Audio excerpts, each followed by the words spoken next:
And we are back for a classic character profile, the first one we've had for a while, and this is one that I've been looking forward to doing for a long time. She's your favourite because you fancy her. She has in the past been my favourite character. When I first started watching it was. We are doing Raquel this week. Raquel Woolston-Hume as she was back then, Raquel Watts as she became, and Raquel Des as she possibly is now, having got married to a Frenchman. And we're talking about her this week because, well, a couple of reasons. One, Sarah Lancashire's just been on the TV recently for another triumphant series of Happy Valley, which we still haven't got round to watching. And also because... But it's really good. Apparently it's very good. And also because of Eva being prominently on the show a lot recently. And Eva is, in many ways... The spiritual successor. Exactly, to Raquel. So we thought it would be a good time to talk about that character. So, Raquel was born on the 26th of May, 1966. Oh, she's going to have a significant birthday coming up soon, isn't she? In a couple of months, she's going to be 50. And her parents were Larry and Eileen Woolston-Hume, and she had a sister called Bernice. She married Curly in 1995, and then Armand Des in, 2000, or around 2000 anyway. She's got 2 children. One of them is Alice, which is Curly's daughter. She was born in 1997. And then in 2000, she had another child. And I don't even know whether we know what their name is. Yeah. Probably something like Pierre, exactly. Now, Raquel first appeared on Coronation Street on the 23rd of January 1991. And although she left partway through the 90s, she returned and made her final appearance on the show on the 2nd of January 2000.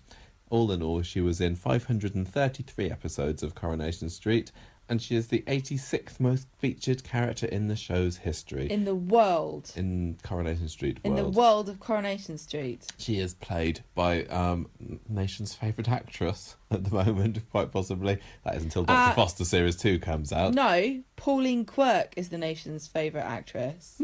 She's up there, maybe. Sarah Lancashire. Corrie's biggest success story, probably. Now, Raquel, she was my favourite character back in the day. It wasn't just because I was a hormonal teenage boy back then, but I did like kind of her ditzy bimbo-ishness, which is what appeals to me about... you married me. Yeah, that's what I like in a woman, Gemma. Ditzy bimbo-ishness. Blonde. Yeah, that's me to a T. Exactly. And she was created by Corrie writer John Stevenson. Innocent, sweet, guileless, naive even, are all words I would use to describe myself. So would I. That's what I like in a lady. This John Stevenson bloke was coming up with characters who would you might find at the Better Buy supermarket, because that was when I think the superstore was first prominently featured in the show. It's a good job he didn't live round our way when we were students, because he would have a lady that sang constantly. Yeah, we've got a crazy lady at our local. You can't say crazy. There's a very famous person, spirited, like local colour you would call it, who works in a supermarket in the city, who is famed for being always singing and happy. And if she had been put in Better Buys, I don't think anyone would have believed she was a real person.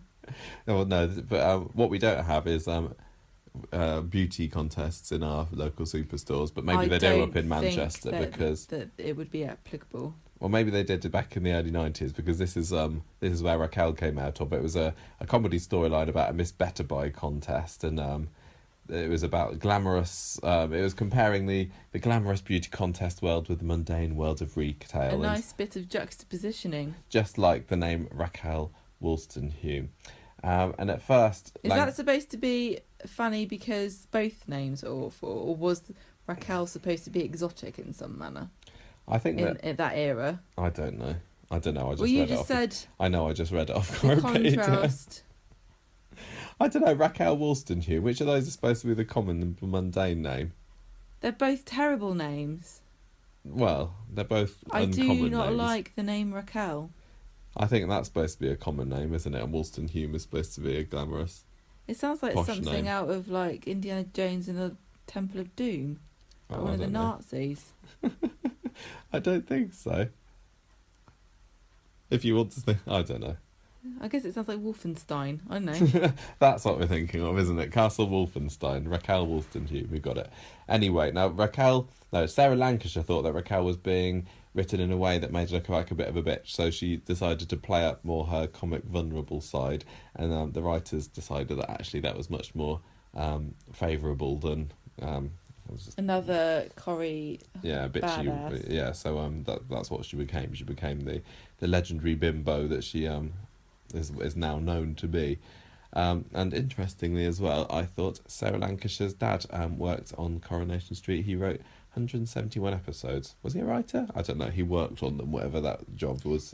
I think he was the person who put the tape on the floor to tell people where to stand. I think he made the tea. I don't know. He did something. I think he wrote episodes. Is this like really important because they kept him around for 171 episodes? I think he wrote episodes. And Sarah Lancashire was in Coronation Street in 1987 as well. She was a nurse for a short appearance. And then after that she went into theatre for a bit before being brought back to Coronation Street to play Raquel. So the bit of backstory for Raquel is that she was born into a very Catholic family with a very strict father. Is there any other sort? What? You cannot be slightly Catholic. This is a very Catholic family. You have to be very Catholic. Her father was very strict and her mother was driven to drink. They sound like proper Catholics. Her sister Bernice escaped the family by marrying young, and then but Raquel, she was her dad's favourite anyway, or at least until she went to do modelling, because she always aspired to be a model, did Raquel, and her dad found some semi-nude photos of her showing her ankles or something probably, and then he threw her out. This all happened before Coronation Street started. What happened in 1991, by then she was working as an assistant in Better Buys, and she was a shoulder to cry on for Curly, because he just split up with his girlfriend Kimberly. Kimberly, you missed out on a catch. What is wrong with you? Why would you dump Curly Watts? Kimberly had very difficult parents, and I think Curly couldn't be doing with them. I would persevere for Curly. I'd do anything for him. And she was a bit of a mummy's girl, I think. He was a dream But anyway, Raquel was a shoulder to cry on for Curly. And like I said earlier, she also represented the branch in the regional Miss Better Buys contest, but sadly failed to place in the top 3. And she was so sad about this, she ended up spending the night with Curly, but the relationship didn't go very well, or didn't stay for long, because he was still hung up about his darling Kimberly. She moved to London that May, aiming to become a top fashion model, but she was offered some very seedy work and returned to Weatherfield disappointed. Do you think this is what's going to happen with Sinead? What, given seedy work? Well, yeah, probably, isn't it? I mean, it seems to be history repeating itself. Or maybe a shoot will turn out to be more raunchy than she realised when she actually sees the photos. And that wouldn't surprise me. That seems like a fairly... It could be an obvious way for it to go, couldn't it? Yeah. And like maybe Chesney sees the photos before she does as well. Yeah. She could think, because she could also, Sinead, see like the original photos, and they can be quite... Yeah, they can manipulate. Yeah, and then the actual things are photoshopped, and Chesney goes off on one. Chesney's like, well, what? Did they have Photoshop back in 1991? I don't think they did. They had airbrushing and things. They used my MS Paint to... move the pixels around. On Raquel. Whoa, look at the pixels on this bird. What happened in 1992, Gemma? Wow, she went back and became a barmaid. Yes. In the Rovers, just so you know. And she went out with De Barnes. De Barnes. His wife walked out on him because she was sick and tired of being married to someone whose name was literally De Barnes. His name was Des Barnes. No, it's De Barnes. I refuse to believe it's anything but De Barnes. They started sleeping together, but he was not interested in anything long term, and he kicked her out when his wife came back. And so Bette Gilroy had to take her in at the Rovers. I loved the comedy double act that was Bette and Raquel, and there's a very famous scene as well where the pair of them get utterly drunk and start running down the alphabet of things that are terrible about men. And it's a classic scene. How many times did they go through the alphabet before they ran out of things to say? I think they got up to about C or D, and then it was the end of the scene. But it was a nice concept for a scene. Although it did have some very naughty smoking going on in it, I remember. Naughty smoking is bad for you. Yes. She started dating county striker Wayne Farrell in 1992. I think it was late 92 she did. I bet he had a handsome moustache and mutton chops. I can't remember what... They used to have very luxurious hair in those days, didn't they? I can't remember Footballers. what Wayne Farrell looked like. I've seen him because there's. I don't need to see him. I can picture You him picture in my him mind. in your head. Well, he turned out to be a bit of a wrong un because he had another No. woman, and Raquel found out and chucked him into the canal. Hashtag the pusher. Yes, exactly. Raquel is the Weatherfield pusher. No, It all the makes Manchester sense. No, the pusher. Manchester pusher. It's a real thing, Michael. People have died. Have some respect. This is where it all started. Yeah, Raquel was a bit naive about this boyfriend of hers. She was the last person to realise that he was having an affair. Like she would like proudly walk into the Rovers and tell people that her boyfriend was playing away, and everyone was like taking the mickey out of her and everything. And she was saying, "Oh yeah, he's playing away this weekend, and he's going to nice hotels." And there's always a woman in room service that's in the room when I phone him up, and she didn't quite realise. But yeah, she found out the truth eventually and went round to see him, and chucked him into the canal. So, but she's still on the footballing theme. She went back, and her next conquest was Gordonblickhorn, who was the football press secretary there. And they planned to go to France together, and that is why she had those famous French lessons with Ken. Voulez-vous coucher avec moi ce Bonjour soir? Ken, je m'appelle Raquel. Yeah, classic scene. Anyway, Perfect French. That romance did not last. A star GCSE standard in this country for French speaking. By the end of 1993, she was back to demands again because sadly his lover Lisa was killed in a car accident. I think that's right. Wow. Yeah, he recognised. He rescued her after nasty workmate at the Rovers, Tanya Pooley, sent her off on a supposed Armani shoot because she all through this Raquel still wanted to be a model, and Tanya says, "Oh, there's Armani have rung up and you've got a photo shoot. You've got to go to such and such an address." So she waited there and waited, and it turns out that she saw this sign. It was a shop called Armani, high class fruit and vegetables. It was just a joke. It was just a trick. But that's like that stupid shop that's up the road called Melancholy. Yeah, it's exactly like Like, that. why would you want to call your shop that even? It doesn't... Why? I can understand Armani. Yeah, like, I want to go to the suicidal grocery store. Do you want to come with me? Anyway, Des rescued Raquel. He drove up and he took her back home. And by the end of the year, she'd moved in with him. I wasn't watching it at this point, by the way. When I started watching it, which was 94, 95, it was more going back and forth between Des and Curly, and I remember Raquel going out with Curly a lot more than Des, and I was if there was such a thing as shippers back then, I was definitely a Raquel and Curly shipper. I mean, if I couldn't have it, Curly was my second choice. It meaning what? How What? dare you reduce a woman I to didn't say it. You did. I said her. You said it. People, if you're listening to this now, rewind back. I said her. Write that down that number. Okay, I'll write down a number. In 1994, she discovered that Des was having an affair with Tanya, and Tanya managed to convince Raquel that Des had been beating her up and forcing her to sleep with him. What a wrong one she was. She grew closer to Curly again, and he proposed to her, and she accepted at the end of the year. And then he named a star after her as a present, which is a massive Such a romantic moment. But she called off the engagement during the party when Des managed to convince her that she didn't actually love him. But didn't you want me to name a star after you? It's a con. Why? Because it doesn't mean anything. Aren't they like stars when they got millions of names? Can you? Well, I don't think that it's not. No. There's no international governing body for star naming that recognises the $15.99 pack you bought from W.H. Smith and also the acre of moonland that you got at the same time. That's a good investment, that moonland. You mock now. Well, you know there's only dark side left anyway. Anyway, you wouldn't have liked it because Curly and Raquel were still engaged at this point, and he named the star Mrs. Raquel Watts. Oh my goodness. Yeah. What a misogynistic pig. I know what he was, wasn't he, like Curly? What about women's rights? 1995, she started dating Curly's boss, Leo How did that Furman. Not so good. He tried to rape her after a dinner date one night. So it's kind of average. Yeah, and it was good for Curly because she ended up running off to him again. He confronted Leo, punched him in the face, and then Raquel gave evidence of her sexual harassment from him, and he was sacked. What a brilliant time of Curly's life this must have been. Well, he got to punch his boss in the face. He's living the dream, isn't he? Living the dream. So, and also he had the beautiful Raquel, aspiring model, as a girlfriend. Oh no, that didn't last long because by December, Raquel had slept with Des yet again. Raquel thought that right, I'm back. Now. Yeah, he's forever, my Des Barnes. But he then made it clear he only wanted a one-night stand. So she went straight over to Curly's again, proposed to him. He was like, yeah, quid's in there. And then within a few days, they were actually married and sailing away on a Sunliners cruise for their honeymoon.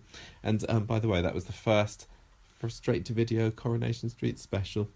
And I definitely remember watching that. And that was when they had, from like the night that she slept with Des right through to the actual wedding, which was a week later or something. It was shown as part of one episode of Coronation Street. It was the first hour-long Coronation Street episode on the 8th of December. I can't imagine watching one continuous episode that spanned several days. I think that was a very unique case. Weird. I don't think they've done that very often, if at all, since then. Anyway, during this cruise, so on the video special episode, she reveals why she wanted to marry Curly so quickly. Why? Well, because of being on the rebound from Des, and but he forgave her. He's like, I don't care, I'm married to you now. Anyway, they had their vows renewed in a ceremony on board, and also apparently that year Raquel made up with her dad as well. 1996, Raquel left her job at the Rovers because Terry Duckworth convinced Vera, who was in charge of the Rovers, that Raquel was unreliable. So she went and took a part-time, aromatherapy course in Maidenhead. Make sure, Michael, we get this very clear, because it's important to know if it was a full-time or a part-time aromatherapy course. Part-time. It says part-time sure? here, yes. Are you sure? It says part-time, and it was in my blind spot. It does make a bit of a difference. Well, it certainly did the trick, because she came back from this Maidenhead course. Part-time, completely full-time, different person, and I was really gutted what happened to Raquel at this point. She's probably sniffing a lot of lavender and mint. When she came back, her up. She'd been done up. She wasn't like bimbo-ish anymore. She had her hair in a bob. She was completely different. She was almost just Sarah Lancashire, basically. Was she shackled to your mundane ideas of femininity, Michael? She has freed herself from the constructs that society placed upon her. Yeah, she didn't look like that picture I've got on her. I used to have a little key ring with Raquel on. She didn't look like that anymore. I just didn't like her. And then it was her exit storyline as well, because it turned out... You're just scared of an educated woman. Well, You're scared of me, aren't you? She was like the little princess of Coronation Street, and she came back just like an old I suppose it would be a bit like if Eva went away and came back as a barrister. It would. Yeah, I wouldn't like almost it. Exactly the same thing as a part-time aromatherapy course in Maidenhead. But anyway, it turned out that she was offered an aromatherapy job in Kuala Lumpur. And that was the first. Kuala Lumpur, you say? Yeah, Kuala Lumpur, and that was the first time I'd ever heard of Kuala Lumpur when Raquel had a job there, and she accepted it because she knew she shouldn't have really married Curly in the first place. And I was such an old romantic there. And I was like, yes, Raquel, you and Curly are perfect together. Obviously, back then I hadn't seen all of the previous years of toing and froing between her and Des, and maybe she was better with Des, I don't know, but I never saw any of that. I just saw that Curly pined after her. But she left him, and then Curly was left alone, and it was very, very sad. Oh, it's tragic. And I was very sad. But yeah, right. the bitter pill was made easier to swallow by the fact that when she came back from this course in Maidenhead, she was no longer the Raquel that I had fallen in love with as a viewer. I'm not interested anymore. So off-screen in 1997, she had a baby. Kylie didn't realise this. Alice Diana. She gave birth to her in London, and she also got to know a woman called Elodie Dubois, who was a French woman that Raquel's sister was treating for cancer. Elodie? Yeah, Elodie. Look. How weird! It sounds like you're saying Elodie wrong. No, Elodie. Anyway, Raquel went to the Loire Valley as the de Beau's housekeeper, and I thought this was quite a nice. Your French pronunciation is amazing here. I've got a degree in French, you know. I thought that was quite a nice ending for Raquel because of all her, the failed learning to speak French, and her aspirations to go off and be French and everything. It's a shame because she was fluent in Kuala Lumpurian. Yeah, she wasted that because she'd gone to France. By the way, it's pronounced Kuala Lumpur because that's where the koalas live. Oh yeah, it all makes sense now. In 1988, Elodie died, but Raquel continued to look after her widow, Armand. And, it's just like the Von Trapps. It is exactly like that. And their daughters, Madeleine and Hélène.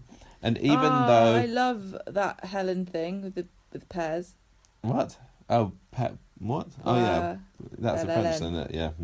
I don't like pears. Even though Armand was 14 years older than Raquel, they fell madly in love with each other. Because he was rich. Well, quite. He did have some kind of massive castle or something in the Loire Valley. I would probably find it much easier to love a man who had a castle. Even if he was 14 years older than you. If he was 14 years older than me, it might swing it, you know. Do I get to inherit this castle one day? Ken needs to look into this. I don't think it was an actual castle, but it was a massive house that he had. Because we get to see it Un grand chateau. We get to see it in 2000. Because really? We did. At the turn of the millennium... what an exciting time that was for us all. It was amazing because Raquel knocked on Curly's door and Curly thought... You were 17 then, weren't you? Yeah. What? Well, I was 18 in the year 2000. Yeah. That was the best age to be. Well done. Curly thought that she was coming back for him, and they had this lovely episode. It was the first ever two-hander that Coronation Street did, just Curly and Raquel. And he showed her a telescope and everything, and they looked for a star, and he thought this is all brilliant. And then she said, "Oh yeah," and then she showed him their daughter. So this is the first time that he saw this Alice that he'd fathered back in 1996. What a great parent! 10 out of 10. Yeah, and but actually it just turns out that she wanted a divorce. She wanted back child support for the past 20 years or whatever. She had recently become pregnant again, and according to French inheritance laws, which are very complex, if a child is born out of wedlock... It doesn't sound like the French There's something that happens, I don't know. But anyway, they needed to get divorced so that she could marry Armand, and Curly gave the union his blessing, and he was told he could visit his daughter as much as he wanted. And he never did. Yeah, 18.2 million people watched that episode. It was also... Not including me. Here's an interesting fact, Gemma. What? It was made out of the usual production run, and it even had its own individual production code. I don't know what you're talking about. Well, you know, like when episodes of things are made, they have little codes. This is episode code, blah, blah, blah. That sounds like it could be true, yes. And they all follow on after each other. Well, this had its own special individual one for some reason. Just saying, there's a fact for you. Wow. Yeah, so that was the last we saw of Raquel. I think later, I was either later that year or the year after, Curly and I think Ashley and Fred and a few others went over to France because Curly went to go and meet Alice, but Raquel wasn't there. I don't know whether we got to see Armand though. I don't think we did. But, I like that name. Armand. Because it sounds like almonds, and I like almonds. Do you? They're very nice. Come over here closer to the microphone. People can't hear you over there. Gemma's drinking tea at the moment, so I'm going to talk. I'm really tired. I know. Sarah Lancashire quit in 1996 because it was very hard working at Coronation Street. She'd had a nervous breakdown, 14-month kind of stressing period.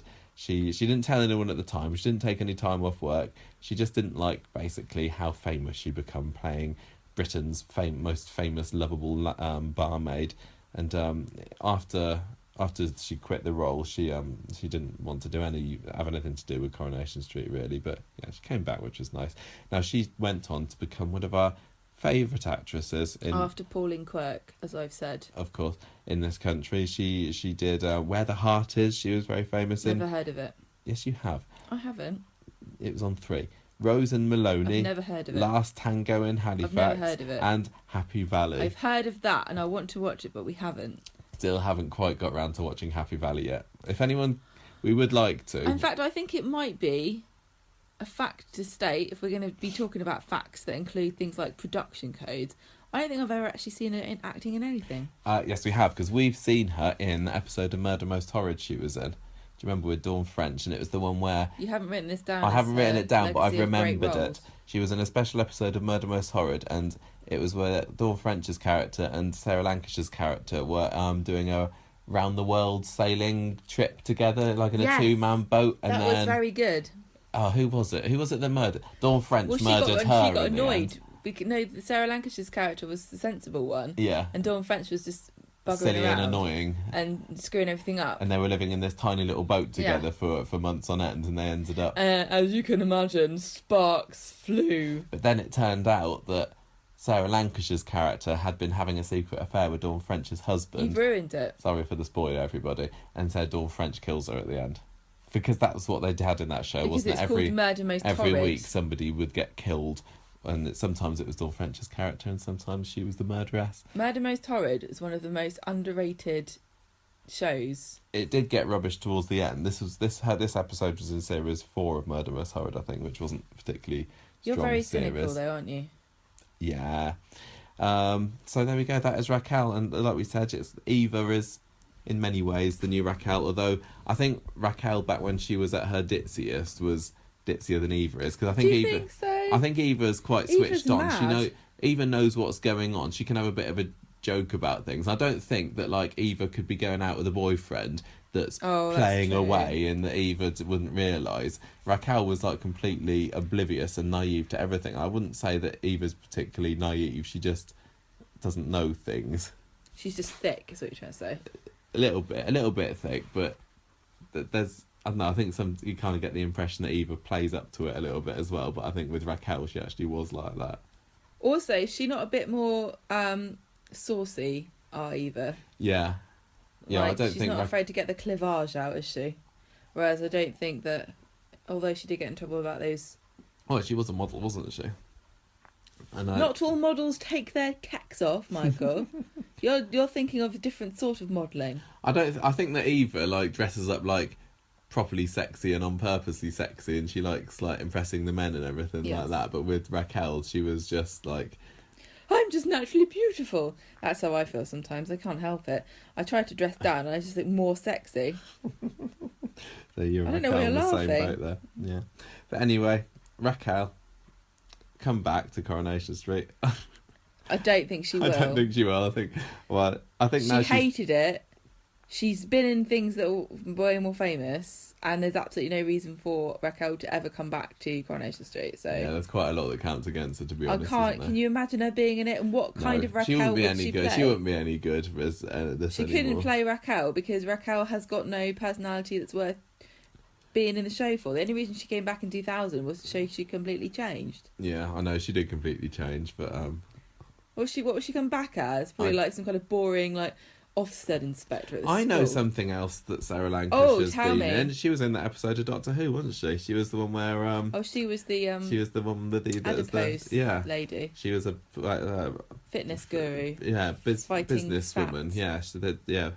I didn't really like her in that as well. That was in that first episode that Catherine Tate was in it. Well, the second one.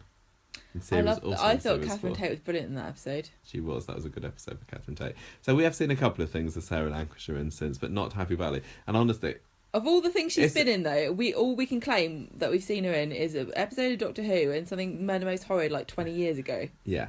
But if anyone Because we're can not tell very good at us dramas. any free ways that we can watch Happy Valley, You're not allowed to say that. no, but it might be legally free somewhere. Is it on iPlayer or anything? Why don't you look for yourself, you lazy No, git? I'd rather somebody told us how we can watch I'll look series it 1 up. of Happy Valley. What channel was it on? 1. It was It's on probably BBC on 1. BBC iPlayer. Well, I don't know whether it's BBC, I don't whether channel look. series 2 is. This is the end of We will watch it. character We will watch it chatting sometime or whatever because this we section's called. like Sarah Lancashire. What's Anyway. the section called? Character profile. Right, character profile's over. Character profile over. Over. Hooray, Raquel. Let's Woo. move on with our lives.